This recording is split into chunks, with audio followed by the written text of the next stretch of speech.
deep. And last year that would have been a net gain of 5 on the return. This year he stopped where he would have been if he had taken a knee, and that's at the 25.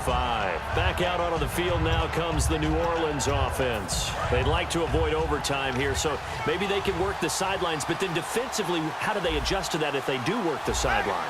It's the old leverage game, and we usually talk about leverage at the line of scrimmage, right? Who's going to win with the low blocking? They got his man complete. Now whistles come in. We're going to get a timeout here by the offense. That'll leave them with just 1 remaining in this 4th quarter of play. So the offense has it 1st and 10.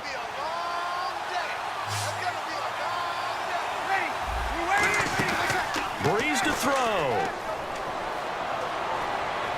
And that's caught. Did he stay in bounds, though? He did not. Ruled incomplete. I know for us it's fun, and it's not so much fun for the rookie receivers when we see them coming into the league and we're good training camps. You see them working on getting 2 feet down instead of 1. But the best ones train in college trying to get 2 down instead of 1, so the transition's a little bit less. In this case, though, wasn't able to complete it anyway. Now Breeze. And the hit jarred it loose. It's incomplete.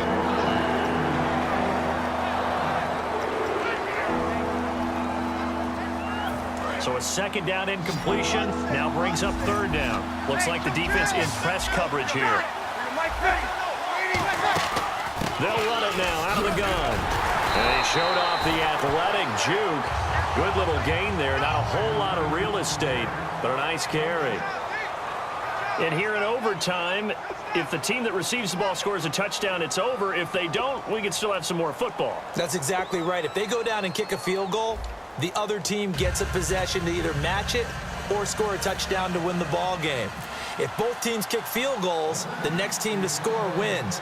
But if the receiving team throws a pick 6 or fumbles the ball and it gets picked up by the defense and they score, the game is over at that point. This is fielded at the goal line. And he'll get it up to about the 26-yard line, just across the 25. The Broncos offense now gets ready to head back onto the field. They control their own destiny here. They have the football in overtime. Obviously, a touchdown would win it.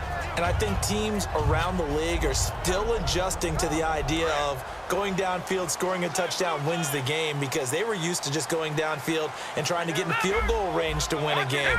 Still having to make that transition. Let's face it now, the ones who are doing it best know they need to go down, attack, put the ball in the end zone, and not leave it up to a field goal and give the other team a chance. Yeah, as we said, they control their own destiny now. Well, they held them to a short gain on that one, and it almost felt like on that first run, they were trying to just throw the jab at them. So how do you stop a jab? Get closer and smother it, just as they did on that last play.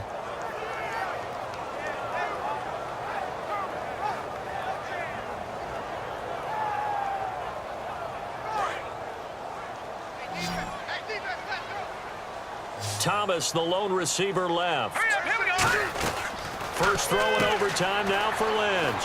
And on the catch right side, this is Sanders. A good gain of 14 there, and it moves the chains. And with that last play, he's now up over that 300-yard mark. And in today's NFL, it almost feels routine. And I hate that when you talk about a 300-yard passing game. To me, 300 yards still signifies excellence, and he's achieved that in this performance.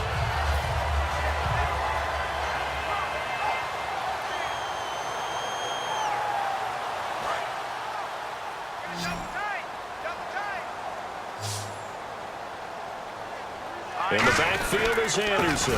He'll get it running right. And the play goes nowhere. Losing yardage back near the 40 at the 39. That's going to go as a loss of 4, and it'll be 2nd down.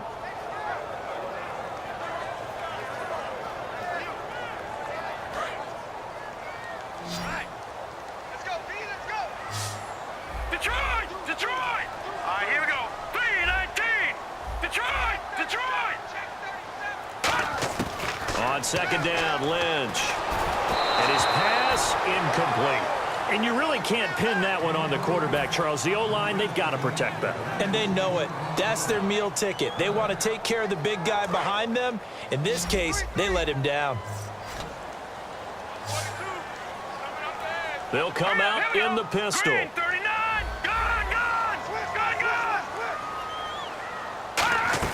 Now Paxton Lynch on 3rd and long.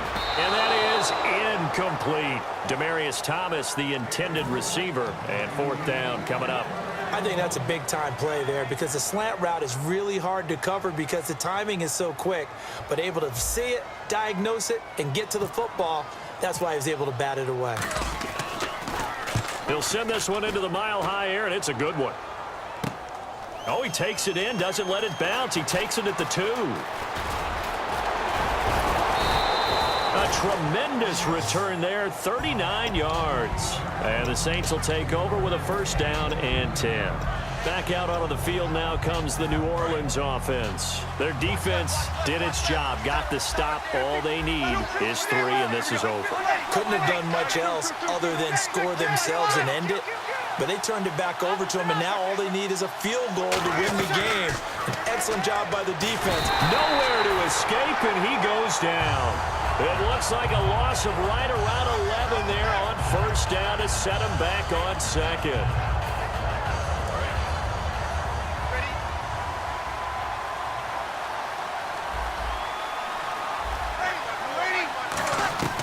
What can Breeze do now with his drive?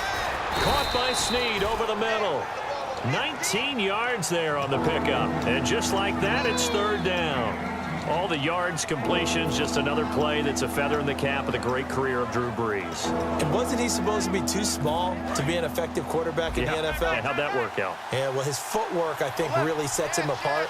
Remember, he was a junior tennis champion. Beat Andy Roddick, the future U.S. Open champion, back when they were in the juniors. I think that footwork really helps him be the great quarterback he is now. He finds Coleman.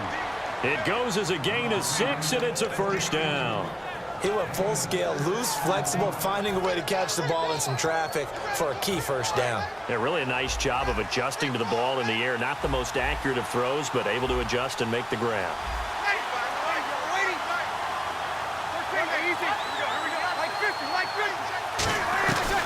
Breeze to Ingram on the draw.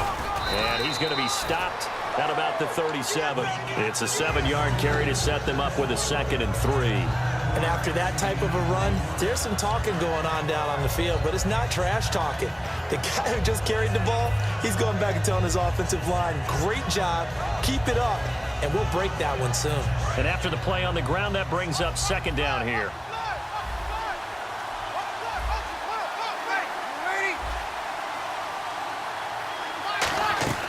Breeze to throw on 2nd down. Nowhere to escape, and he goes down. They dial up the corner blitz that time, and it delivers to the tune of a 9-yard loss. And the offense now will try to regroup after the sack. And now the Broncos will burn another timeout here. They'll be down to just 1 remaining as we step aside here in overtime. Looking to jam the receivers at the line here. Press coverage look defensively.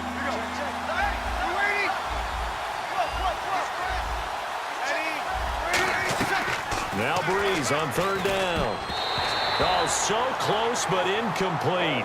Could have been a big turnover in overtime if he'd held on. Instead, though, it's 4th down.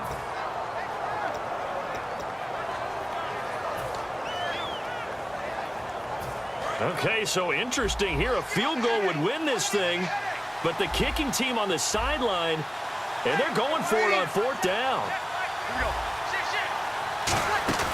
They'll go for it. It's Breeze. And this is incomplete. Boy, it looked like he had it and dropped it. And the Broncos will take over on downs. And Denver getting set to take the field. Neither team scored yet. Now we go to sudden death. Next points win this game. How about the tension right now? It is ratcheted up, isn't it? I mean, now whatever happens, points are scored, that's your ball game. Can't wait to see the defense now. Do they get a little more aggressive in order to not let a team just drive the ball easily down the field? You got to be careful, though, right? Yeah, if you're too aggressive, you just give up something easy and cheap. But some defensive coordinators, they'd rather take a stand that way as opposed to being nickel and dime down the field. Play clock winding down. On 2nd down, here's Lynch. A dump off to Anderson. And he's into the end zone for the touchdown and the game winner in OT. what you're going to expect when you come to the stadium to call a game. Sometimes you get good ones. Sometimes you get bad ones. Sometimes you get great ones. And that's what we had here. What an exciting finish on that last big play. And I think that as we look at it, when you're talking about a great finish, which went along with a game that obviously was dramatic because we did get into overtime, what type of play calls do you have left? What have you not shown, or what have you made an adjustment to what you've worked out all the way through that's going to give you the play we saw to win the game? Because I know everyone's thinking that was something that they just drew up. It might have been something they've been working on, and now they got the right matchup. So that'll just about do it for Charles Davis. I'm Brandon Gaudin. You've been watching the NFL on EA Sports. For more, log on to easports.com. The Broncos are winners as we say so long from Denver.